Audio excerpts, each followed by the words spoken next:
Pasaron varios minutos hasta que mis ojos pudieron enfocar la luz blanca del techo, y luego las paredes pálidas y frías que me rodeaban. Intenté hablar, pero mi voz apenas era un susurro. Una enfermera se acercó y al ver que estaba despierta, me miró con una mezcla de sorpresa y alivio. Me habló con voz suave, como si temiera romperme con sus palabras. «Has estado en estado de coma, María», dijo con delicadeza, pero esas palabras me atravesaron como una descarga eléctrica. «Coma». La palabra resonaba en mi mente sin que pudiera comprenderla del todo. ¿Cuánto tiempo había pasado? ¿Dónde estaba José? Quería preguntar, pero las palabras parecían enterrarse en mi garganta, como si mis propias cuerdas vocales se negaran a aceptar la realidad. Y entonces alguien, tal vez la misma enfermera o tal vez uno de los doctores, finalmente me dio la noticia: mi novio, José, había fallecido en el accidente. Me dijeron que no sufrió, que murió en el acto, pero esas palabras eran incapaces de llenar el vacío que se expandía dentro de mi alma. Mi mundo colapsó, mi compañero, mi amor, el hombre con el que soñaba unirme hasta que la muerte nos separara, ya no estaba, me lo habían arrebatado. Pero entonces vino otra noticia, una que me sacudió de tal forma que hizo que me cuestionara hasta mi propia fe. «María, también tenemos que hablar de tu estado», dijo la doctora, con una pausa que hizo que el tiempo pareciera detenerse. «Estás embarazada». Al escuchar esa palabra, mi mente quedó en blanco. ¿Embarazada? Eso era imposible. No tenía sentido. La única persona que había compartido mi cama y mi vida era José. Claro que nos besábamos y abrazábamos, pero jamás hicimos nada más. Mi novio y yo éramos muy católicos, y vírgenes a los 20 años. Prometimos que seguiría siendo así hasta la noche de bodas. Me explotó la cabeza, ¿cómo era eso posible? Bienvenidos a Venganzas Contadas, mi nombre es María y esta es mi historia. Si estás disfrutando de este relato, por favor no olvides dar un like y suscribirte al canal para que esta y otras historias de personas guerreras como yo tengan cada vez más difusión y visibilidad en YouTube. Estudiaba Derecho en mi segundo año de universidad cuando todo esto pasó, y mi vida era perfecta por aquel entonces. Me encontraba justo en el centro de ese sueño que había tenido desde niña, construir un futuro que me permitiera ser libre, independiente y vivir a mi aire, lejos de la mirada constante de mis padres. Había trabajado duro para llegar hasta allí. Pasé muchas noches en vela entre libros, tomando notas y construyendo una imagen de futuro que, sin saberlo, estaba a punto de romperse. Era feliz. No solo por mi carrera, sino también porque había encontrado a alguien que me hacía sentir completa, José. También estudiaba Derecho y nos conocimos un año antes, en una de esas clases de ética donde el profesor intentaba abrirnos la mente a temas que parecían lejanos para la mayoría de mis otros compañeros. Recuerdo que él tenía el valor de levantar la voz con descaro y contradecir hasta las ideas más sólidas que presentaba el profesor. Era tan distinto, tan único.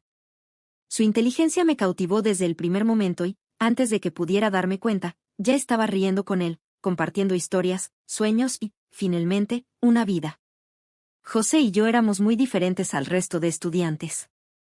Habíamos sido criados bajo la fe católica y ambos éramos no solo creyentes, sino también practicantes, algo que no estaba muy de moda últimamente y menos en el ambiente universitario. Los domingos, en vez de pasarlos de resaca tirados en el sofá, después de una larga noche de fiesta y borrachera, como era común entre nuestros compañeros de clase, íbamos juntos a una iglesia cercana al campus. Cuando terminaban los oficios, volvíamos andando a casa y hablando apasionadamente sobre religión, ética y derecho. Los compañeros de clase nos llamaban frikis, y no podían entender que rezáramos antes de ir a dormir, que bendijéramos la mesa antes de comer, que no bebiéramos casi nada de alcohol o que nos hiciera ilusión el llegar vírgenes hasta el matrimonio, algo de otra galaxia para algunos chicos y chicas en la universidad. Yo era la tranquila, la de la voz baja y palabras cuidadosas, mientras que él no temía expresarse con fuerza. Esa mezcla proporcionaba un equilibrio perfecto en nuestra relación. José le daba color a mi vida, era como un sol que llenaba de luz y calor mis días más fríos y grises. Hacía que cada instante a su lado valiera la pena. Vivíamos para esos pequeños momentos, cafés al atardecer, debates y risas interminables, abrazos que parecían durar una eternidad. Ese primer año de relación fueron de los más hermosos de mi vida. Al segundo curso académico, ya nos fuimos a vivir juntos. Alquilamos un departamento modesto, pero acogedor, y aunque no teníamos todos los lujos, éramos muy felices. Las paredes de ese pequeño lugar estaban llenas de recuerdos, de amor, y de esos sueños que construíamos juntos. Mi vida era sencilla, pero era perfecta. Me sentía plena e ilusionada a rabiar. Habíamos planeado un futuro juntos, sin importar lo que opinara la gente sobre nuestras creencias, porque en esa burbuja que creábamos solo importábamos él y yo. Esa noche, la última que compartimos, íbamos de regreso a casa. Era tarde y había sido un día largo, salimos a cenar, y José insistió en llevarme a uno de esos lugares de comida mexicana que tanto me gustaban. Pasamos la noche hablando de presentar a nuestras familias y de cómo se iban a llevar genial ya que todos profesaban la misma fe. Yo tenía 2 hermanas pequeñas y un hermano mayor y José tenía 4 hermanos más, 3 varones y una hermanita pequeña. Nuestras familias eran numerosas y habíamos decidido reunirlos a todos al acabar ese curso y contarles la noticia de que nos casaríamos al acabar la universidad. De vuelta a casa, nos reíamos en el coche, hablando de cosas sin importancia, como siempre hacíamos. Jamás pensé que ese trayecto sería el último que haríamos juntos. En un instante, un parpadeo, mi vida cambiaría para siempre. Recuerdo la risa de José, brillante y libre, resonando en mis oídos mientras conducía aquella noche. La oscuridad se hacía más densa a medida que nos acercábamos a casa, pero yo me sentía segura. Estaba con él, mi José, y en su compañía siempre me parecía que nada podía pasarme. Íbamos cantando, y cada tanto él giraba la cabeza para mirarme con esa sonrisa que siempre me dejaba sin palabras. Y entonces, en un instante, todo se convirtió en caos. Las luces de un coche vinieron a toda velocidad de frente, como si quisieran tragarse nuestro mundo. Escuché el chirrido de los frenos y el grito de José, ese grito que jamás podré olvidar, que me ha seguido en cada rincón de mi mente. El impacto fue brutal, sentí como todo a nuestro alrededor se destrozaba, el sonido de vidrio rompiéndose, de metal retorciéndose. Algo me golpeó la cabeza y, de pronto, la oscuridad fue absoluta. No sé qué pasó después de eso. Ni cómo llegué al hospital, ni cómo intentaron salvarme. Solo sé que cuando abrí los ojos, sentí una pesadez enorme en mi cuerpo, una especie de ancla que me mantenía inmóvil, atrapada en una neblina confusa. Intenté moverme, pero cada movimiento parecía costar una eternidad. No recordaba nada, y durante unos instantes no entendía dónde estaba o por qué sentía que todo dolía tanto.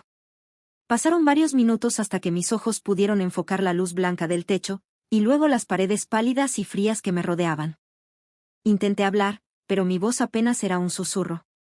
Una enfermera se acercó y, al ver que estaba despierta, me miró con una mezcla de sorpresa y alivio. Me habló con voz suave, como si temiera romperme con las palabras. «Has estado en coma, María», dijo con delicadeza, pero esas palabras me atravesaron como una descarga eléctrica. «Coma». La palabra resonaba en mi mente sin que pudiera comprenderla del todo. ¿Cuánto tiempo había pasado? ¿Dónde estaba José? Quería preguntar, pero las palabras parecían enterrarse en mi garganta, como si mis propias cuerdas vocales se negaran a aceptar la realidad. Me dijeron que había estado así por algo más de 4 meses. 4 meses en los que el mundo siguió girando sin mí. Miré mis manos, mi cuerpo, sentí el peso de mi propio ser como algo extraño y ajeno, como si fuera la sombra de quien fui alguna vez. Quería ver a José. Él debería estar allí, esperándome, abrazándome como siempre, con esa sonrisa que siempre me daba fuerza. Pero José no estaba. Y entonces alguien, tal vez la misma enfermera o tal vez uno de los doctores, finalmente me dio la noticia: José había muerto en el accidente. Me dijeron que no sufrió, que murió en el acto, pero esas palabras eran incapaces de llenar el vacío que se expandía dentro de mi alma. El coche que chocó de frente contra nosotros iba conducido por un joven universitario bajo los efectos del alcohol que también había muerto, solo me había salvado yo. Mi mundo colapsó, mi José, mi amor, el hombre con el que soñaba unirme hasta que la muerte nos separara, ya no estaba, me lo había arrebatado un conductor borracho. Me sentí destrozada, como si el dolor fuera a consumir cada parte de mi ser. Lo amaba tanto. Su ausencia era un dolor punzante, un desgarro que no se podía coser. Empecé a ponerme muy nerviosa y a respirar como si me faltara el aire hasta que volví a perder el conocimiento. Pasaron horas, quizás días, en una nebulosa de lágrimas y silencio. Mi vida se había reducido a las paredes de ese hospital, a las visitas esporádicas de doctores y enfermeras que parecían querer evitar mi mirada. A ratos pensaba que todo era una pesadilla, que José iba a entrar por esa puerta en cualquier momento, y yo despertaría de verdad. Pero entonces vino otra noticia, una que me sacudió de tal forma que todo a mi alrededor dejó de tener sentido, incluso me hizo cuestionar mi propia fe. En algún momento, cuando desperté de uno de mis periodos de inconsciencia, vino una doctora acompañada por una enfermera, y ambas se sentaron junto a mí con una expresión solemne. Me dijeron que necesitaban hablar conmigo de algo importante, algo que me afectaba directamente. Yo no entendía, estaba tan rota que apenas podía prestar atención. María, tenemos que hablar de tu estado, dijo la doctora, con una pausa que hizo que el tiempo pareciera detenerse. Me explicó, en ese tono profesional y distante que utilizan los médicos, que estaba embarazada. No te lo hemos querido comunicar antes porque nos preocupaba tu reacción y queríamos dejarte descansar un poco. Al escuchar esa palabra, mi mente quedó en blanco. ¿Embarazada? Eso era imposible. No tenía sentido. La única persona que había compartido mi cama y mi vida era José. Claro que nos besábamos y abrazábamos, pero jamás hicimos nada más. José y yo éramos vírgenes a los 20 años y prometimos que seguiría siendo así hasta la noche de bodas. Me explotó la cabeza, ¿cómo era posible? La doctora me explicó que el embarazo tenía aproximadamente 4 meses. 4 largos meses. Ese tiempo coincidía aproximadamente con el tiempo que había pasado desde el accidente, desde que había estado inconsciente, indefensa, sin la posibilidad de siquiera abrir los ojos para protegerme. Sentí una mezcla de rabia y náusea que me consumía. Alguien se había aprovechado de mí en mi momento de mayor vulnerabilidad, alguien había profanado mi cuerpo mientras yo estaba atrapada en la oscuridad del coma. El asco, la rabia y el horror se entremezclaban mientras intentaba asimilar la situación. Quería gritar, romper todo a mi alrededor. No había manera de explicar el repudio y la impotencia que sentía. Intenté pedir explicaciones, exigí respuestas, pero nadie me tomaba en serio. Cada persona a la que le contaba que era virgen antes del accidente y que mi novio y yo nunca lo habíamos hecho, no me creía. Me seguían la corriente como a una loca, pero nadie quería responder a mis preguntas.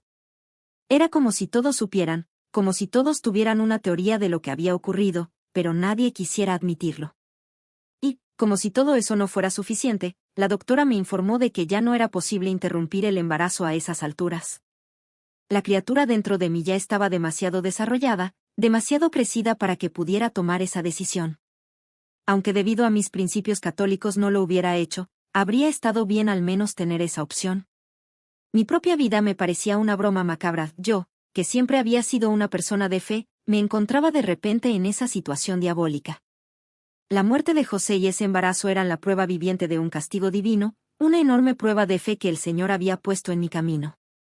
Gracias a Dios que tenía a mi familia y no solo eso, en cuanto estuve lo suficientemente estable como para recibir visitas me di cuenta de que la familia de José también estaba allí junto a la mía y al completo. Todos llevaban meses visitando el hospital y fueron al entierro de José donde empezaron a conocerse. Habían entablado una gran amistad tal y como habíamos predicho, y ahora mi familia era mucho más grande. Fueron pasando de 2 en 2 a verme, tal y como marcaban las normas del hospital y tardé horas en hablar y saludarlos a todos.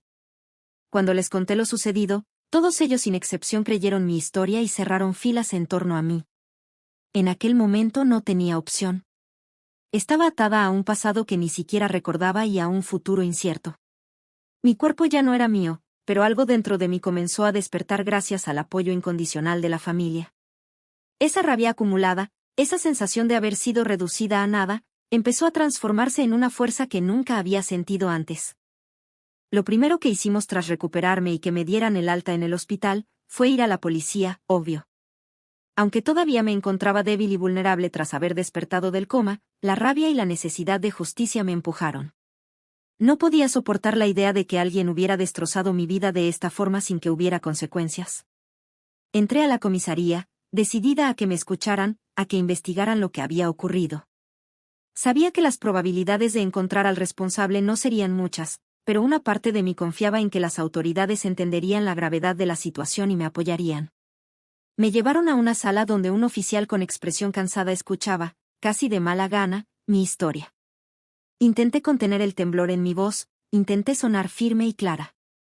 Expliqué lo que había pasado, lo que los médicos me habían informado sobre mi embarazo y cómo todo apuntaba a que había sido víctima de abuso mientras estaba en coma. Esperaba que, en cualquier momento, el oficial interviniera con preguntas, con un interés genuino, con la disposición de tomar acción. Pero, en lugar de eso, sus gestos denotaban incredulidad, y su tono de voz empezó a volverse distante. «¿No te parece que estás exagerando un poco?», dijo al final, sin ningún tipo de compasión. Sentí que el piso se me abría bajo los pies. Le expliqué que nunca había tenido relaciones con ningún hombre, que José y yo éramos novios pero habíamos decidido permanecer vírgenes hasta el matrimonio debido a nuestra fe y que ambos lo respetábamos a fuego. Intenté hacerle entender que alguien, algún enfermero, doctor o trabajador del hospital, debía de haberme agredido mientras estaba inconsciente. Pero cuanto más hablaba, más notaba como el oficial parecía convencido de que mi historia era poco menos que una fantasía. «Mira, María», continuó el policía con tono burlón, «probablemente estuviste en una fiesta o bebiste demasiado una noche antes del accidente, es muy común entre universitarios. Quizá ni siquiera lo recuerdas, quizás José no era tan fiel a sus principios como tú, no lo sé, pero me cuesta muchísimo creer que alguien del hospital te haya hecho algo, la verdad. Hay otras explicaciones bastante más lógicas. Creo que puede usted andar algo confundida debido a la larga hospitalización o quizás no recuerda bien su vida anterior al accidente, es lo más probable». Sentí como la rabia subía por mi pecho y se instalaba en mi garganta. Quería gritarle, abofetearle y exigirle que me tomara en serio e hiciera su trabajo, pero la ira es un pecado capital, así que mantuve la calma y seguí hablando con serenidad. Pero cada palabra mía parecía empujarlo más hacia la conclusión de que todo era producto de mi imaginación. Lo intenté con otros oficiales, en otras comisarías, incluso encontré a una oficial de policía que me miró con algo más de compasión, pero al final nadie, absolutamente nadie me creyó en ese momento salvo mi familia y la de José. La conclusión fue que no había pruebas, no existía evidencia clara, y que mi palabra no era suficiente para abrir una investigación. Cada frase se clavaba en mí como una daga envenenada. Era como si todo el mundo estuviera confabulado para ocultar la verdad, como si el sistema estuviera diseñado para dejarme sin voz, desprotegida. Después de esa experiencia con la policía, entendí que estaba sola en esto. Nadie iba a pelear esta batalla por mí. Mis propios pensamientos se volvieron una mezcla de desesperación y una furia incontrolable. Las noches, que ahora parecían eternas, las pasaba en silencio, sintiendo cada día más el peso de ese embarazo no deseado, preguntándome cómo lidiar con ese bebé que era, en cierto modo, el producto de mi pesadilla. Pero qué culpa tenía la criatura que llevaba dentro de los pecados de su padre. Cuando lo vi por primera vez en la ecografía y me dijeron que era un varón, no lo dudé un instante. Fue amor a primera vista y me prometí amarlo incondicionalmente y protegerlo hasta el final de mis días. Decidí que se llamaría José, en honor al amor de mi vida, mi José, que me había sido arrebatado de la forma más cruel. Este nuevo José, mi hijo, sería mi fortaleza. Él se convertiría en la razón por la que no me rendiría jamás, en mi luz en medio de tanto sufrimiento. No importaba lo que hubiera ocurrido, él me necesitaba ahora y su madre estaría ahí siempre para protegerlo. Con el tiempo, sentí como el miedo y la desesperanza que había sentido al despertar del coma se transformaban. Mi hijo crecía en mi vientre, y cada vez que sentía sus movimientos, recordaba que mi amor por José seguía vivo, que no todo había sido destruido. Al mismo tiempo, una nueva determinación surgía dentro de mí, no iba a dejar que la injusticia quedara impune. No importaba cuánto tiempo tardara, cuántos obstáculos tuviera que superar, iba a encontrar a esa persona que me había arrebatado mi dignidad y se había burlado de mi dolor. No descansaría hasta hacer justicia, y mi precioso niño, vería cómo su madre se levantaba por encima de la tragedia y que la luz siempre vencía a la oscuridad. Sabía que mis recursos eran limitados, pero tenía algo a mi favor, la verdad y a una familia que me amaba, y me apoyaba incondicionalmente. Un día el padre de José me llamó por teléfono bastante emocionado. Había hablado con el párroco de su iglesia para buscar consuelo y tras conmoverse con nuestra historia, le había puesto en contacto con un viejo policía jubilado llamado Pedro, que también acudía a misa con regularidad y era un devoto cristiano. Sin dudarlo, creyó su historia al momento y le había jurado que encontraría a los culpables. Insistía en quedar conmigo para tener más información, así que fijamos una cita y vino a visitarme a casa una tarde. El día que vino ese señor estuvo escuchando cada palabra que salía de mi boca con detalle y ni un solo momento vi la más mínima sombra de duda en su rostro. Cuando terminé de explicarle los detalles, me miró a los ojos con solemnidad y me pidió paciencia. «Dame unos días que recopile algo de información». Si un monstruo así anda suelto en ese hospital, seguro que no es la primera vez que hace una canallada de este calado y tendrá algún antecedente penal, con suerte. Déjame hablar con un excompañero de trabajo que continúa en activo y me debe un favor. Hablamos en unos días cuando tenga algo más de información, dijo él mientras me abrazaba con fuerza. Por fin un agente de la ley me prestaba atención, aunque ya estuviera retirado. Con su apoyo y experiencia, tendría una oportunidad real de conseguir la justicia que me habían negado. Pedro comenzó a trabajar de inmediato. Con su tenacidad y recursos, logró hacerse con una lista completa de los trabajadores del hospital y los turnos de trabajo durante los 4 meses que estuve hospitalizada. Conseguir ese documento no fue fácil. Me contó que recurrió a un viejo amigo que conocía al conserje del hospital, y con su ayuda, consiguió acceso a los registros. No quiso decirme más y yo tampoco pregunté cómo lo hizo exactamente. Dijo que había cosas que mejor no contar y yo lo respetaré toda la vida. Pedro revisó la lista con paciencia y precisión durante semanas, seleccionando a todas las personas que habían trabajado en mi área durante mi ingreso. Luego contactó a su antiguo compañero en la policía, un detective que le debía un favor. El detective accedió a verificar los antecedentes penales de las personas en la lista. De esta manera, logramos reducir los sospechosos a 4 hombres, 3 enfermeros y un médico, todos con antecedentes relacionados con acoso y violencia, el perfil que buscábamos.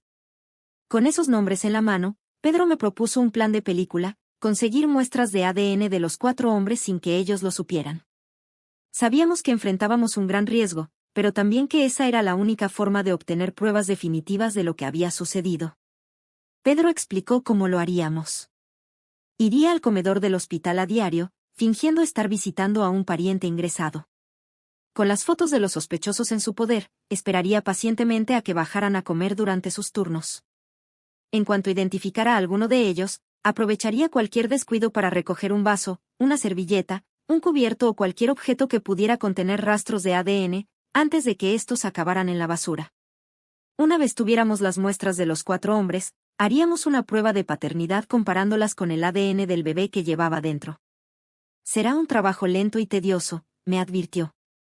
Y no será nada barato. Las pruebas de ADN privadas cuestan una fortuna, y tendrás que asumir esos costos. No dudé ni un segundo. Lo haré, Pedro.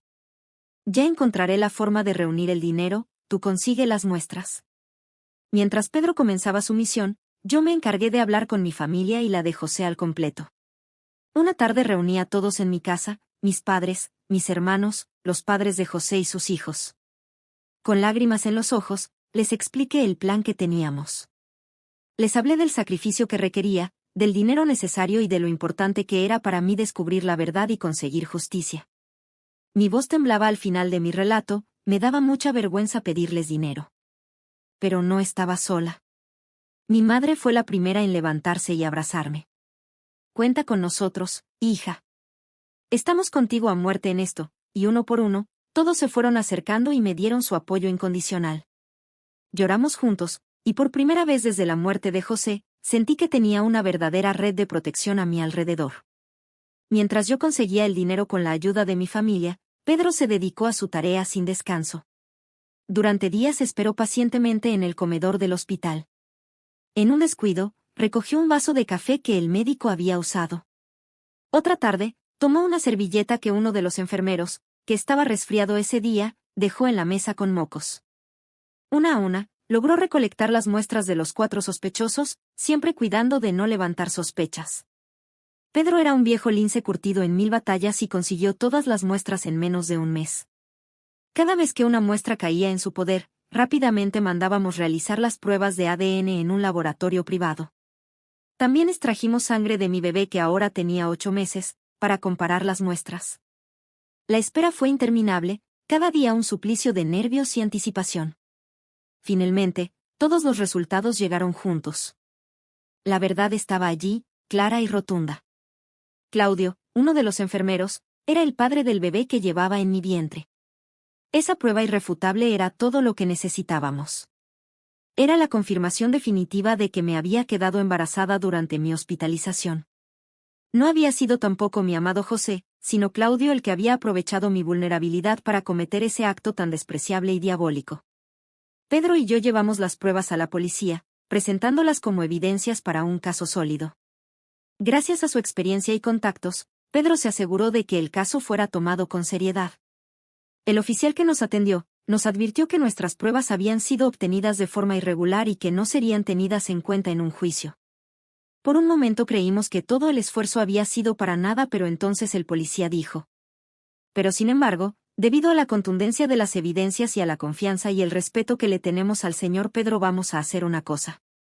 Pondremos un dispositivo de seguimiento infiltrado en el hospital y cámaras de vigilancia. Si a ese monstruo se le ocurre hacer lo más mínimo durante su turno de trabajo, caeremos sobre él con todo el peso de la ley y seremos nosotros mismos los que hagamos de nuevo las pruebas de ADN, ¿os parece? Casi me da un infarto de la alegría, pegué un salto de la silla y abracé al oficial. Finalmente, la justicia empezaba a moverse. Por fin alguien iba a hacer algo por detener a ese demonio. No pasaron ni 2 semanas cuando el oficial me llamó muy emocionado. Hemos detenido a Claudio justo cuando se disponía a hacerle lo mismo a otra chica. Y muchas gracias de parte de todo el departamento de policía, si no hubiera sido por tu determinación y coraje ese degenerado seguiría suelto. Lloré de la emoción. Me quedaba apenas una semana para dar a luz a mi hijo y este mundo sería un poquito mejor al menos. Habíamos logrado arrojar luz sobre la oscuridad, y ahora la verdad estaba expuesta. Mi alma gemela José no estaba para verlo, pero sabía que desde donde estuviera, estaría orgulloso de que luché por la justicia que tanto él como yo merecíamos. El día del parto todo salió a las mil maravillas y a pesar de ser madre primeriza, no duró demasiado tiempo, parece que se moría de ganas por salir. Mi precioso hijo, al que puse de nombre José en honor al amor de mi vida, nació sano y precioso. Ya tenía casi 4 meses cuando llegó el día del juicio.